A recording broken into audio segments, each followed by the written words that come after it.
The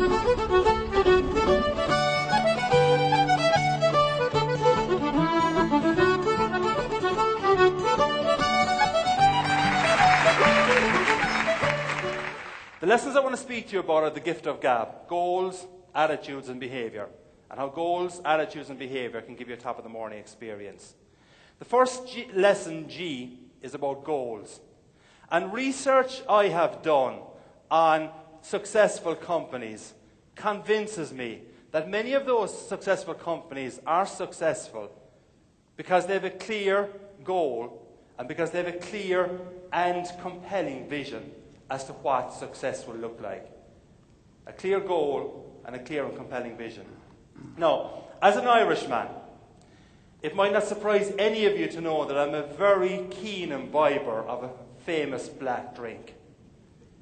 There are few things in life that give me greater pleasure than going to my local establishment, ordering my favourite beverage, waiting patiently for that beverage to be poured, and then, before I take my first satisfying sip, as music and chatter fills the background.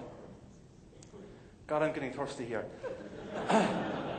As music and chatter fills the background, I ponder why this drink has become so world famous. And as all of you connoisseurs out there will know, I am speaking about Starbucks coffee.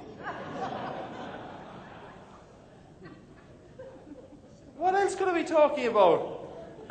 The reason why I want to mention Starbucks coffee is because of Howard Schultz, who is the driving force behind the Starbucks brand and the Starbucks phenomenon.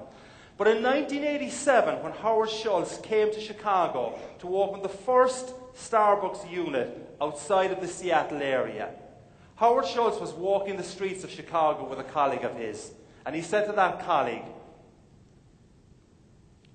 "In 5 years' time, everyone on this street will be walking around with a Starbucks cup in their hand." Now, Howard Schultz said that in 1987, in a year in which hardly anyone in Chicago would have been aware of the Starbucks brand, in a year in which his business plan for his coffee empire had been rejected, turned down by 217 venture capitalists. 217 banks, venture capitalists, financiers turned down the Howard Schultz coffee empire plan. And he also said it in the year 1987 when cash was so tight that the colleague he made that comment to was actually sharing the hotel room with him. But Howard Schultz had a clear and compelling vision as to what success would look like. He could see his goal. He could imagine it, he could visualize it, and he could see it in his mind. And it's the same with you. If you can create a goal and a vision for yourself, if you can see what success will look like, you have a much better chance of being successful. The question for you is, do you have a clear and compelling vision as to what success will look like? Can you see what success will look like in some project, some work, something you're working with in the neighbourhood or in your community at the moment? And if you have a clear vision of what success will look like, it will energize you, it will get you out of bed, and it will help you to achieve your goal. And goal is the first element of the gift of gab that will help you to achieve a true top of the morning experience in life, in work, and in play. The second building block I want to talk to you about is A for attitude. Now, every one of us here goes through tough times at some stage in life. We hit potholes, we hit speed bumps, we've got personal tragedies, we might have other tragedies in our life. It is life, that's what happens. But if you can choose your attitude, it definitely will help you to overcome that speed bump and get out of that pothole. How do you do it? You do it by asking yourself one simple question when things go wrong. And that one simple question, it's a powerful one. The question is, what do I want my attitude to be? What do I want my attitude to be? I'll give you a personal anecdote on this. A couple of years ago, I was driving in the western suburbs in Chicago in heavy rush hour traffic. I came to a set of traffic lights and I turned left at the traffic lights. A couple of seconds after turning left, I noticed in my rear view mirror a mobile discotheque. A cop car with flashing lights. I pulled to the slower lane, the cop car pulled to the slower lane. And you know the way that sometimes moments are frozen in your mind? I can remember saying to myself something like, well, holy boiled bacon and cabbage. What could that fine officer of the law want with an upstanding citizen like me? Well, that was the gist of what I was thinking.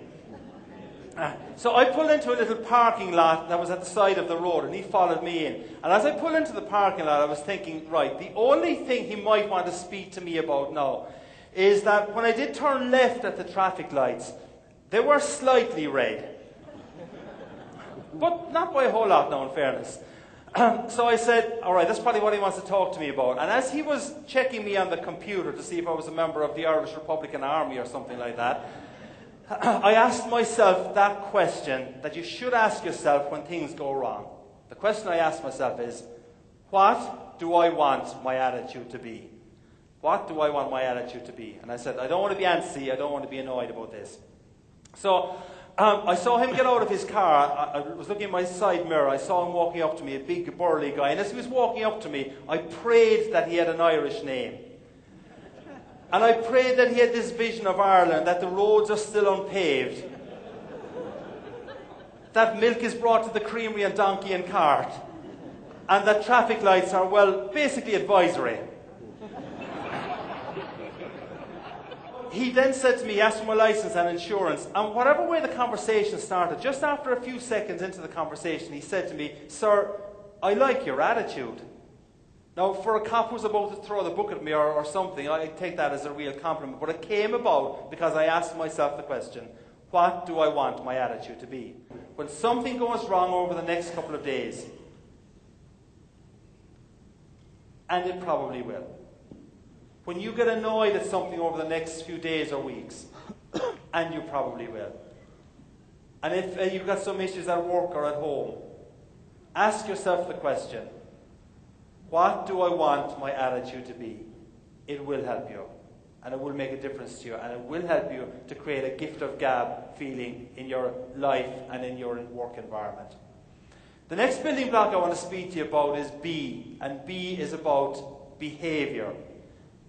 Goals, attitudes, and behaviour. And what I want to talk to you about here is, I want to talk to you about one particular element of behaviour which relates to a 4-letter word, which is help, H-E-L-P.